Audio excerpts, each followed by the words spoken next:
বেশ লাগছে কিন্তু মহারাজকে ঠিক এই অবস্থায় দেখি। বলছি মন্ত্রী, বলুন মহারাজ। এই আর্থিক সংকট থেকে কিছুতেই মুক্তি পাচ্ছি না। আমার গরিব প্রজাদের পাশে তো আরো ভালোভাবে দাঁড়াতে হবে, কিন্তু কোষাগার যে শূন্য, উপায় নেই।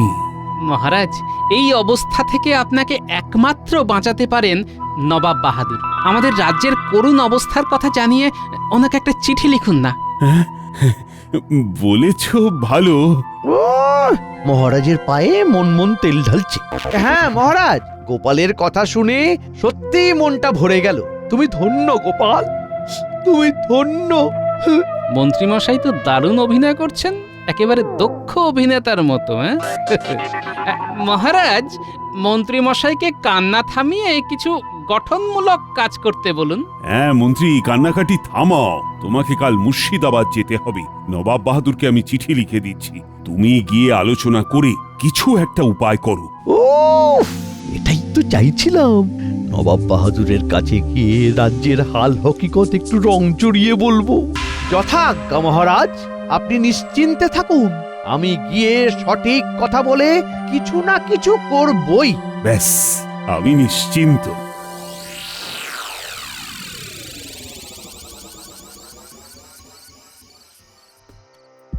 জাহাপানা, কৃষ্ণনগর থেকে মন্ত্রীমশাই এসেছেন, আপনার সাথে দেখা করতে চান। মন্ত্রী এসেছে কৃষ্ণনগর থেকে এত রাত্রে? কি ব্যাপার? যাও যাও, নিয়ে এসো নিয়ে এসো। জো হুকুম জাহাপানা। নবাব বাহাদুর প্রণাম। খুব বিপদে পড়ে আপনার কাছে এসেছি। বলো কি ব্যাপার? কি আর বলবো নবাব বাহাদুর, কৃষ্ণনগরে অরাজকতা চলছে, বুঝলেন? অরাজকতা। সেই বন্যার ধাক্কায় কৃষ্ণনগর পুরো বেসামাল। 3 বছর আগের বন্যার দাপট এখনো চলছে? এর জন্য তো আমি আগে অর্থ সাহায্য করেছি। সে কি আর আমরা জানি না? আমরা সব জানি, কিন্তু সেই অর্থ তো 9-6 হয়েছে। অর্থ 9-6 হয়েছে? কি বলছো তুমি মন্ত্রী? আমি ঠিক কথাই বলছি নবাব বাহাদুর। আমি আর অন্যায় দেখতে পাচ্ছি না। প্রজাদের দুঃখ আমাকে বড় কষ্ট দিচ্ছে। শান্ত হও শান্ত হও, আমার কাছে কান্নাকাটি করো না। আমার আমার মনটা ভীষণ নরম। ক্ষেত্র প্রস্তুত, এইবার আসল অস্ত্রটা বার করি। নবাব বাহাদুর, আমি মহারাজের আদেশ পালন করতে পারছি না। মহারাজ আমাকে এখানে পাঠিয়েছিলেন আর্থিক সাহায্যের জন্য। ঠিক আছে, আমি আর্থিক সাহায্য করতে প্রস্তুত।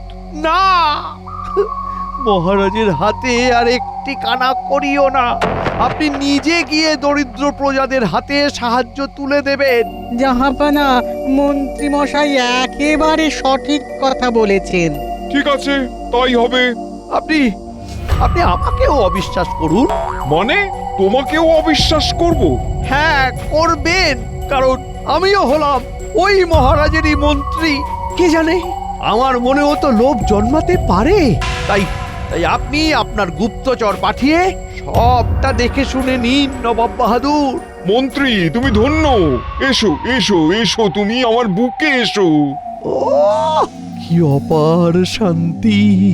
আহ তুমি চিন্তা করো না, আমি কালকেই কৃষ্ণচন্দ্রকে চিঠি পাঠাবো।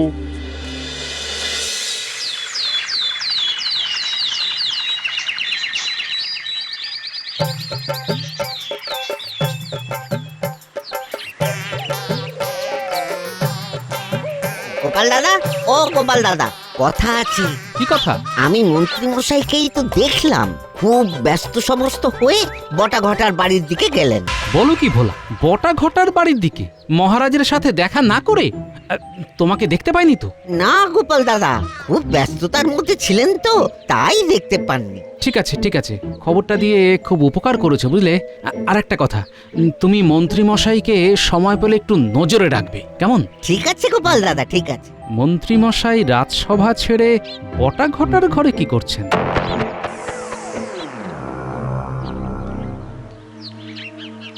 শোন, আমি যা বললাম সেটা মগজে একেবারে ঢুকিয়ে নিয়েছিস তো?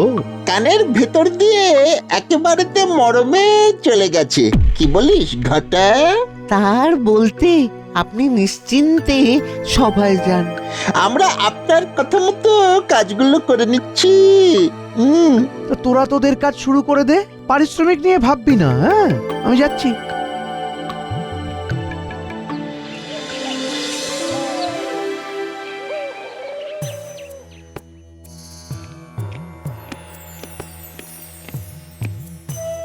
এই তো মন্ত্রী এসে গেছে। বলো বলো, নবাব বাহাদুর আমার চিঠি পেয়ে কি বললেন? আর্থিক সাহায্য করবেন? মহারাজ, মহারাজ, পারলাম না, আমি পারলাম না। নবাব বাহাদুর আর্থিক সাহায্য করতে অস্বীকার করলেন মহারাজ। তার মানে আমি দরিদ্র প্রজাদের ব্যাপারে কিছুই করতে পারবো না? আমি আর্থিক সাহায্যের কথা বলা মাত্র নবাব বাহাদুর রেগে উঠলেন, বললেন গত বছরই তো সাহায্য করেছি, আর সাহায্য করতে পারবো না। এই কথা নবাব বাহাদুর বললেন?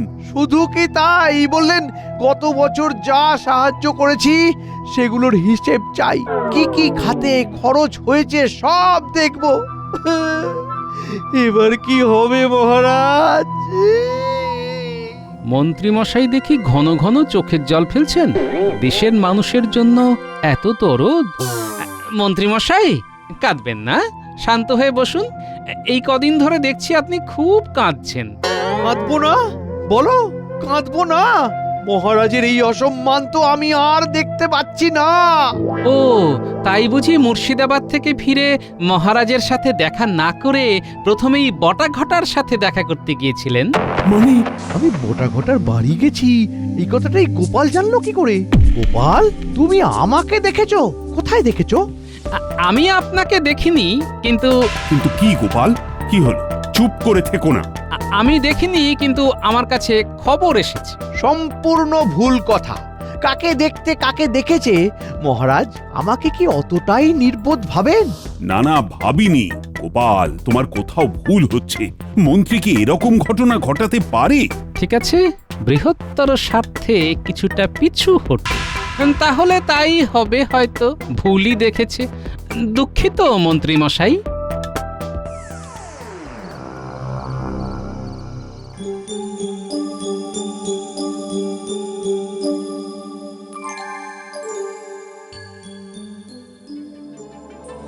আপনাকে খুব চিন্তিত দেখাচ্ছে মহারাজ। কি হলো, মন্ত্রী কি কোনো খারাপ খবর এনেছেন? হ্যাঁ রানী, তুমি তো জানো। মহারাজের জয় হোক। রানীমা, গোপাল মহারাজের সঙ্গে দেখা করতে চায়। পাঠিয়ে দাও। জো হুকুম রানীমা। অসময় আবার গোপাল কেন আসছে? মহারাজের জয় হোক, রানীমার জয় হোক। বলো গোপাল, বলো, কি মনে করে? মহারাজ, আজ রাজসভায় আমি আপনার কাছে সত্য গোপন করেছি। তুমি যখন সত্য গোপন করেছো গোপাল, তার মানে নিশ্চয়ই কোনো ব্যাপার আছে। আছে রানীমা। মন্ত্রীমশাই সকালে রাজসভায় আসার আগে বটাঘটার বাড়িতে গিয়েছিলেন, সাক্ষী আছে। আমি সাক্ষীর ক্ষতির আশঙ্কায় নামটা বলিনি মহারাজ। সাক্ষীর ক্ষতির আশঙ্কা? আমি বেঁচে থাকতে? বলো বলো তার নাম। উত্তেজিত হবেন না মহারাজ, আমাদের ঠান্ডা মাথায় কাজ করতে হবে। আমাদের মন্ত্রী নিশ্চয়ই কিছু ষড়যন্ত্র করে এসেছেন। বলছো? হ্যাঁ মহারাজ, আপনি খুব সহজ সরল মানুষ, তাই আপনি মন্ত্রীর অভিনয়ে বিশ্বাস করেছেন। কথায় কথায় কেঁদে ফেলা, এটা কি খুব স্বাস্থ্যকর লক্ষণ মহারাজ? অতি ভক্তি চোরের লক্ষণ। গোপাল ঠিক বলেছে মহারাজ। আমার মনে হচ্ছে মন্ত্রী নবাব বাহাদুরের কাছে আপনার নামে কিছু ভুল কথা বলেছে মহারাজ। ঠিক আছে, কাল রাজসভাতেই ওকে ধরব। না না মহারাজ, সেটা ঠিক হবে না। মন্ত্রীমশাই কি বুঝতেই দেব না যে আমরা ওনাকে সন্দেহ করছি। তাই তো বলি, গোপাল থাকলে কোনো বিপদ ছুঁতে পারবে না। ঠিক আছে গোপাল, ঠিক আছে, তুমি যা বলবে সেটাই হবে। মহারাজ, হাতে আমাদের একটা দারুণ অস্ত্র আছে, সেটার কথা আপনার মনে নেই? নবাব বাহাদুরকে কাছে টানার অস্ত্র। নবাব বাহাদুরকে কাছে টানার অস্ত্র? কি সেটা? আমি জানি গোপাল কি বলতে চাইছে। রাখির কথা তো? হ্যাঁ রানীমা, রাখির কথা। নবাব বাহাদুর আপনাকে বোন মানেন। আপনি প্রতি বছর নবাব বাহাদুরকে রাখি পরান, এবারেও পরাবেন। প্রতি বছর মহারাজ নবাব বাহাদুরকে আমন্ত্রণ করেন। এবারে পরিস্থিতি সম্পূর্ণ বদলে গেছে। আমি পত্র লিখলে নবাব বাহাদুর মনে করবেন নবাব বাহাদুরকে খুশি করবার চেষ্টা করছি। নবাব বাহাদুর তৎক্ষণাৎ আমার আমন্ত্রণ পত্র ছিঁড়ে ফেলবেন। আপনি তো লিখবেন না মহারাজ, লিখবেন তো রানীমা। আর পত্রবাহক আমি। পুরো বিষয়টা থাকবে গোপন। মন্ত্রীমশাই জানবেনই না যে আমি মুর্শিদাবাদে গেছি। ঠিক আছে গোপাল, আমি চিঠি লিখে রাখবো। আর দুদিন বাদে রাখি পূর্ণিমা, এর মধ্যেই সবকিছু হবে। হবে রানীমা, হবে। রানীমা, আপনি এমন ভাবে চিঠি লিখবেন যাতে নবাব বাহাদুরের মনটা তার বোনের জন্য কেঁদে ওঠে। ঠিক আছে, তাই হবে। আর মহারাজ, আপনি কোষাধ্যক্ষ মহাশয়কে দিয়ে নবাব বাহাদুরের দেওয়া আর্থিক সাহায্যের হিসেবটা তৈরি করে রাখবেন। আমি কাল মুর্শিদাবাদ যাব, ওটা নিয়ে যাব। ঠিক আছে গোপাল, তুমি যেটা চাইবে সেটাই হবে। তাহলে এখন আমি যাই মহারাজ। যাই বলতে নেই গোপাল, বলো আসি। আসি রানীমা, প্রণাম।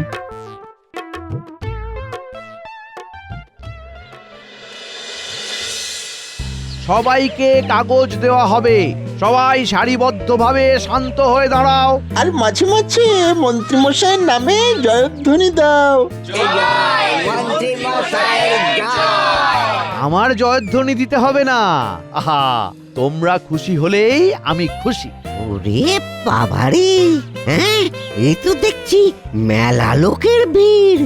মন্ত্রী মশাই করছেনটা কি? হ্যাঁ ওই তো একটা লোক আসছে, দেখি দেখি জিজ্ঞাসা করি। কি গো ভোলাদা, বাড়ি তৈরির কাগজ নেবে না? কি যে বলো, কাগজ দিয়ে কি বাড়ি তৈরি হয় নাকি? হ্যাঁ আর এই কাগজে আছে বিশ্বাস। মন্ত্রী মশাই আমাদের এই কাগজের মধ্যে দিয়ে আমাদের মাথার ছাদ তৈরি করার অর্থ দেবেন। হ্যাঁ, কবে? আজ তো কাগজ দিলেন, আর দিন 15-র মধ্যে বাড়ি করে দেবেন। হ্যাঁ, মন্ত্রী মশাই এত অর্থ পেলেন কোথায়? আমার বাড়ি করার অর্থের প্রয়োজন। টাকা কোথা থেকে আসছে সেসব জেনে কি হবে? আম খাও, আঁটি গুনে কি লাভ? যে কাজ মহারাজের করার কথা সেই কাজ করছেন মন্ত্রী মশাই।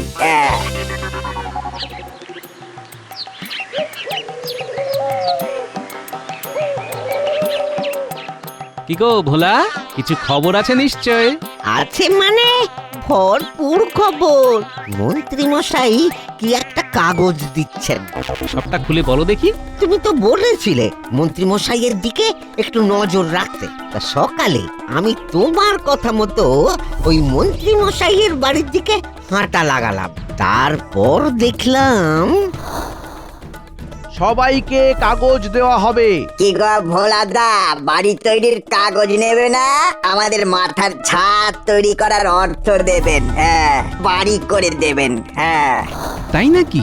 ঠিক আছে, দেখছি। খুব বড় কাজ করেছে তুমি। এখন গিয়ে দোকান খোলো, আমি রাজসভায় যাই।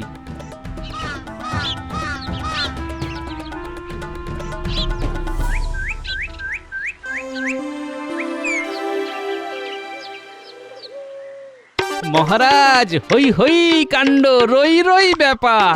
ভালোই হলো পণ্ডিত, রাজবৈদ্য আর রাজজ্যোতিষী আসেননি এখনো। কেন গো, কি ব্যাপার? মহারাজ, মন্ত্রী মশাই প্রজাদের কাগজ দিচ্ছেন, আশ্বাসের কাগজ। আশ্বাসের কাগজ? কিসের আশ্বাস? উনি দুর্দশাগ্রস্ত লোকগুলোকে মাথার উপরে ছাদ করে দেবার আশ্বাস দিচ্ছেন। কিন্তু মহারাজ, একটা অনুরোধ, আপনি মন্ত্রীকে কিছুতেই জানতে দেবেন না যে আপনি মন্ত্রী মশাইকে সন্দেহ করছেন। কথাটা একেবারে 16 আনা খাঁটি। আর আজ রাতে বটাঘটার ঘরে যাব বটাঘটাকে গ্রেপ্তার করতে। গোপাল, রাজ্যের ভালোর জন্য তোমরা যা যা করতে চাও তাতে আমার সম্পূর্ণ মত আছে। মহারাজের জয় হোক। নবাব বাহাদুর দূত পাঠিয়েছেন মহারাজ। সর্বনাশ! পাঠিয়ে দাও, পাঠিয়ে দাও।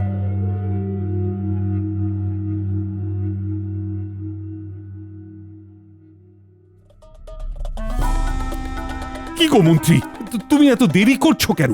এদিকে আমার কি অবস্থা দেখেছো? এসো রাজবৈদ্য, পণ্ডিত, রাজজ্যোতিষী।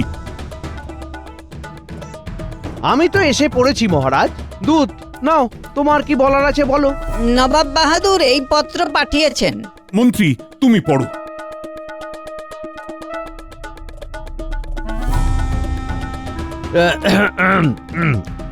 মহারাজ, পত্রের ছত্রে ছত্রে হুমকি। আমরা জানি হুমকি, তবু কি লেখা আছে সেটা পড়ুন, আমরা সেটা জানতে চাই। হ্যাঁ পড়ুন, না কেঁদে।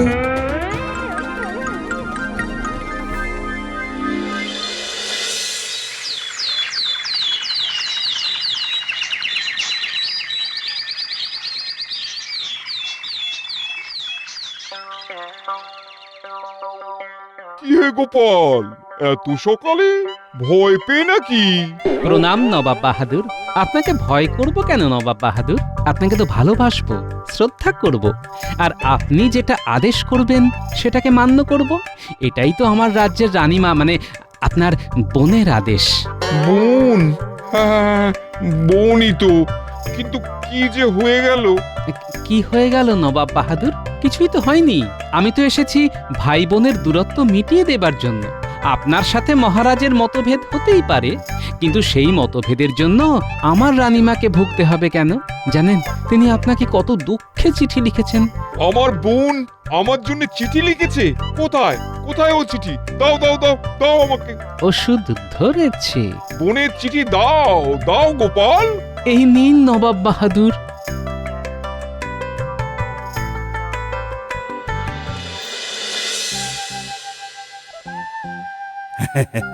ও মন্ত্রী, কাল জানো তো কি উৎসব? কাল রাখি উৎসব। আয়োজন করো। উৎসব? রাজ্যের এই হাল জেনেও? আরে মন্ত্রী, একটা শ্লোক আছে না, যাবচ জীবেত সুখং জীবেত, ঋণং কৃত্তা ঘৃতং পিবেত। অর্থাৎ যতদিন বাঁচবে সুখে বাঁচবে, ধার করেও ঘি খাবে। ধার করে ঘি খাবো? মনে হয় শোক তাপে মহারাজের মাথাটা গেছে। যাকে মহারাজ, গোপাল কোথায়? গোপালকে পাঠিয়েছি কয়েকজনকে নিমন্ত্রণ করতে, কাল রাখি বলে কথা। এই তোমার গিন্নিকেও বলো কিন্তু, কাল আমার হাতে রাখি পরাবে। তাহলে তুমি আমার কি হলে শালা বাবু? কাল একেবারে জমে যাবে। আর শোনো, আজ থেকে কাল পর্যন্ত তুমি এখানেই থাকবে, আমার বিশেষ নজরদারির মধ্যে। সেনাপতি। পড়লেন নবাব বাহাদুর? পড়লাম। আমি কাল যাব গোপাল। উজির, বলুন জাহাপনা। কাল আমরা সবাই কৃষ্ণনগরে যাব, আমার বোনের কাছে। তুমি সব ব্যবস্থা করো। নবাব বাহাদুর, এবার এই হিসেবটা আপনাকে দেখতে হবে। মহারাজ এটা আপনার জন্য পাঠিয়েছেন। হিসাব আমি পরে দেখব, আমি সব বুঝেছি। ওই তোমাদের মন্ত্রীর কাজ। কাল ওর সাথে বোঝাপড়া আছে। ও আমাকে কৃষ্ণচন্দ্র সম্পর্কে ভুল বুঝিয়েছে। তুমি আজ বিশ্রাম নাও, আজ রাতে আমরা রওনা হব। উজির, দূতকে বলো আজ রাতের মধ্যে কৃষ্ণনগরে খবর পাঠাতে। আমরা সবাই মিলে কাল সকালে যাচ্ছি।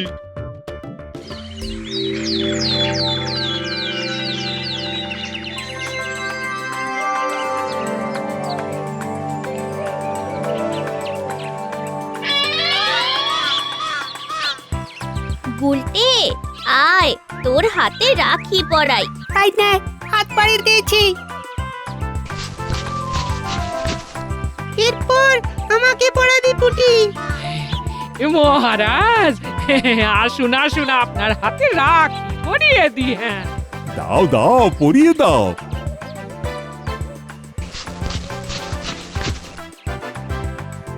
ও পুটির মা, হা, ওইখানে দাঁড়িয়ে কেন? এসো এসো, আমার হাতে রাখি পরিয়ে দাও। সবাই এগিয়ে আসুন, সবার হাতে রাখি পরাবো। হ্যাঁ মহারাজ, আমাদের আমাদের অবস্থা খুব খারাপ। ওই আমাদের ঘরটাও ঠিক মতো ছইতে পারছি না। তোমাদের কিচ্ছু চিন্তা নেই, তোমাদের সব সমস্যা মিটে যাবে। মহারাজ, ওই দেখুন নবাব বাহাদুর আসছেন। শেষকালে এই ছোট বোনটার কথা আপনার মনে পড়লো দাদা? ওমা, এই দিনটার কথা ভুলি কি করে? বছরে তো এই একটাই দিন। না, আরেকটা দিন আছে, ভাই ফোঁটা। ঠিক ঠিক, আমারই ভুল। দাও দাও বোন, রাখি পরিয়ে দাও। হাত বাড়ান দাদা।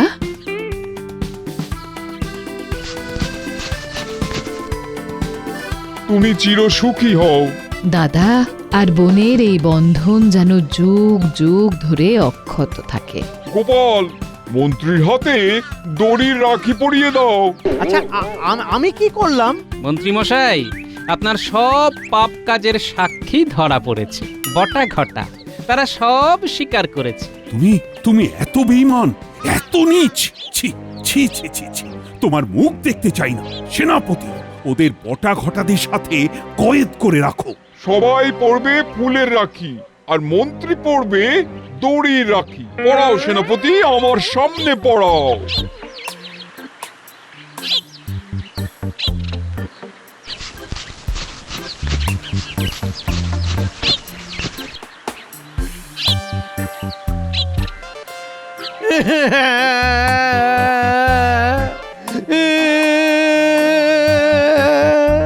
কৃষ্ণচন্দ্র, তোমার এই বিপদে আমি তোমার পাশেই আছি।